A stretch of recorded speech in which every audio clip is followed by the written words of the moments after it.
guest today is Chris Risner. Chris, how are you? Great. How are you doing? I'm doing great. I'm enjoying that conference. As am I. It's good to be back on your show, by the way. I know. It's been, January. I think January at Code Mash, yes. Yeah, another exactly, Kalahari. Exactly right, yes. I don't know if you saw, I actually moved that interview to Channel 9. Oh, perfect. So it's in high res now. Oh, good. Well, that's the show I do, Cloud Covers on Channel 9. So You do a show? I do a show. Let's start talking about that. All right. So it's called Cloud Cover. It's all about cloud technology at Microsoft.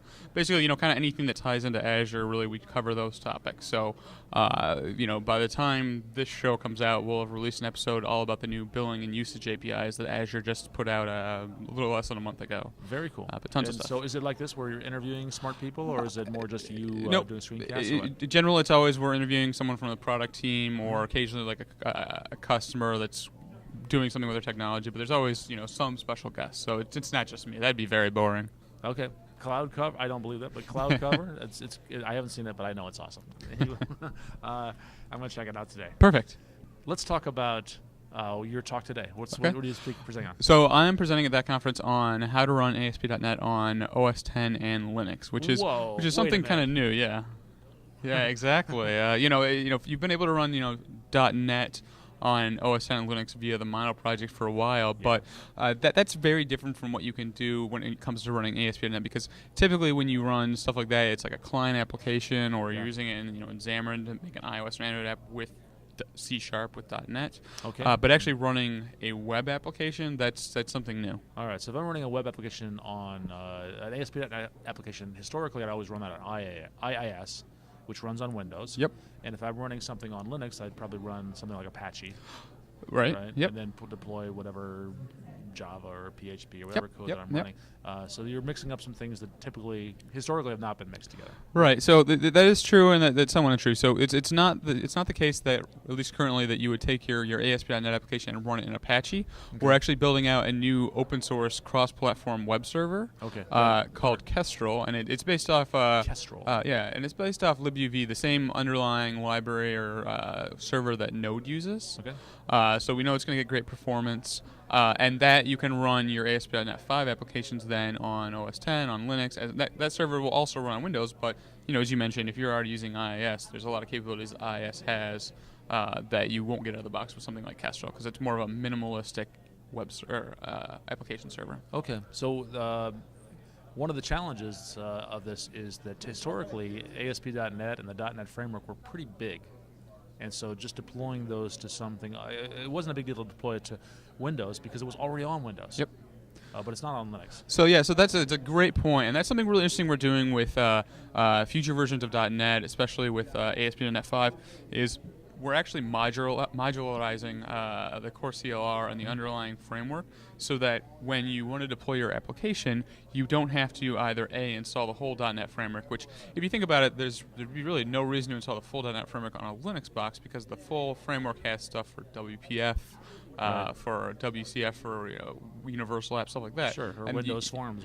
Exactly. How often do you put a message box in a web application? Exactly, and so that's stuff that you wouldn't even want to necessarily deploy. So we're modularizing it. So now what you'll be able to do is you'll actually be able to deploy the part and the version of the framework with your application. So you can have different versions of the framework running applications side by side on the same box without having to worry about conflicts, because you're deploying the actual framework with your application. Oh, okay. The framework itself has become more portable. Yeah, so it's no longer a system-wide installation. It doesn't have to be. And it's also much smaller. Correct. At least the core pieces are small. You add what you need. Right. So then on Windows, you'll still have this capability of having this full framework installed for building those sort of applications. But when it comes to OS 10 Linux, you only deploy the pieces you need. Okay. And just to be clear, right, we're recording this in August of 2015. ASP.NET 5 is not yet released. Correct. So right now it's a preview. What do we call it? Yeah, it's in a beta preview.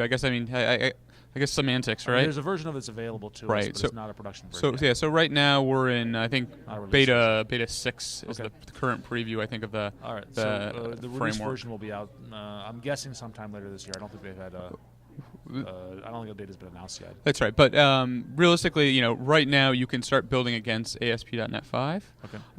If you have Visual Studio 2015, either the RC or the RTM version installed on your Windows, if you go in to create a new web application, you'll see what was ASP.NET vNext, but is now ASP.NET 5 preview templates. And essentially, there'll be different preview templates. So you can, in Visual Studio, create an application today that you can run Windows. You can deploy pretty easily to Docker via the Docker deployment tools that we have for Visual Studio. You're wearing a Docker shirt. I am wearing really quickly. What is Docker? So Docker is a containerization technology, and it's kind of like if you think about how virtual machines work. Virtual machines require you to kind of install all the dependencies, manage the full stack for an application. With Docker, you basically just create a Docker file which dictates all the dependencies for your an individual application, and that makes it very, very portable. So I can say install this Docker image on this box or this box over here, and I'm going to expect the exact same results. But I'm not having to deal with the full stack of the VM in that case. Oh, okay. That's a very, very simplistic way of putting it. It is more complex than that. But one of the things we're doing is enabling you to be able to deploy ASP.NET web applications as part of a Docker image. All right. Is that the technology that you're using to deploy to Linux, or is that separate? So there's a couple different ways. So that's one way of deploying, and that's becoming. Walk me through this process. So I got an application. I've created it. It's a web app, and I want to run it on my Linux box. Sure. What do I do besides file new? I get the part Visual Studio file new, ASP.NET 5 project. So that's one option, and if you're familiar with Visual Studio, that's probably the easiest option, is to go with that template. There's other command line tooling we have for OS 10 and for Linux to make it easier, but let's say you've done that, you have your project, right? Okay. From there, essentially what you would do is you just compile it, and you just need to copy the deployment files over the files over to Linux, and then just run it using Kestrel. So it's just a bin folder then? Essentially, yes, exactly right. And usually what will happen, especially if you go in and you create a project with those templates, you'll end up with a project that compiles against different versions of the framework. So one of those will be DNX Core 50, and one of those will be DNX 4.5.1. So that'll basically compile a version that will run locally on Windows against 4.5, as well as on Linux against the 5.0 preview. But essentially, you'd copy those files over, and you literally go on the command line, you say DNX dot, and then Kestrel, the name of the web server. Okay. I think in an upcoming version, you won't actually use the dot, I think, but but either way, it's a very simple command. Yeah. So you run a command, and then if you were running, this is a command that is part of the deployment package that just created. Well, it's not part of the deployment package. You'd actually have to install a few different tools on a box to do it. So basically, there's 3 real tools that you need: DNVM, which is a .NET version manager, which is what you use to install versions of the .NET framework, essentially, or the executable framework. DNX, which is what you use to actually run applications, whether they're web, console, etc. And then DNU, which is a utility you can use to build your applications on those platforms.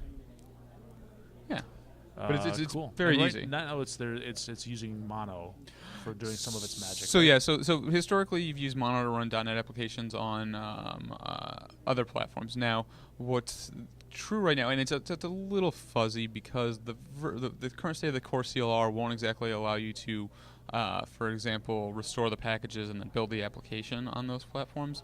It's on the unstable branch. Okay. The stable one currently goes against Mono, but it's essentially going to be a change that will be very transparent, or just something you won't even realize. Oh, okay. So we are using Mono, but you don't have to think. If you didn't know we were using Mono, you'd probably be okay. Yeah, exactly right. Like you'll know because you'd have to install it, but that's after that. It's something you don't really.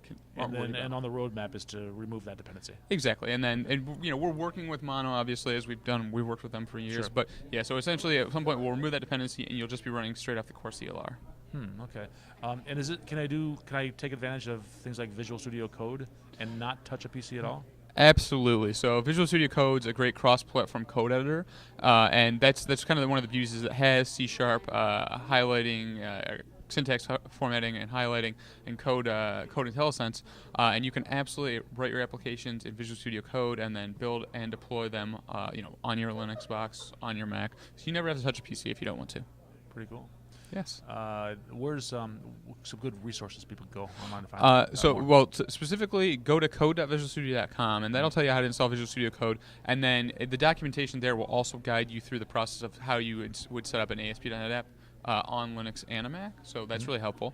Also, if you go to github.com/ASP.NET/home, Okay.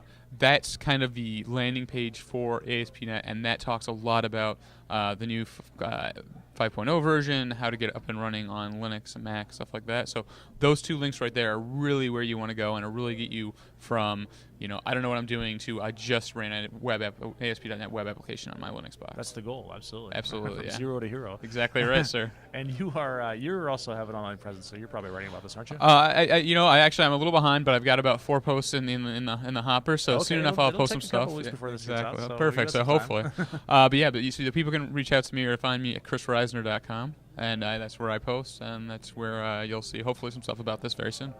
Chris, thanks so much. Hey, David, thank you so much for having me. Really appreciate being back.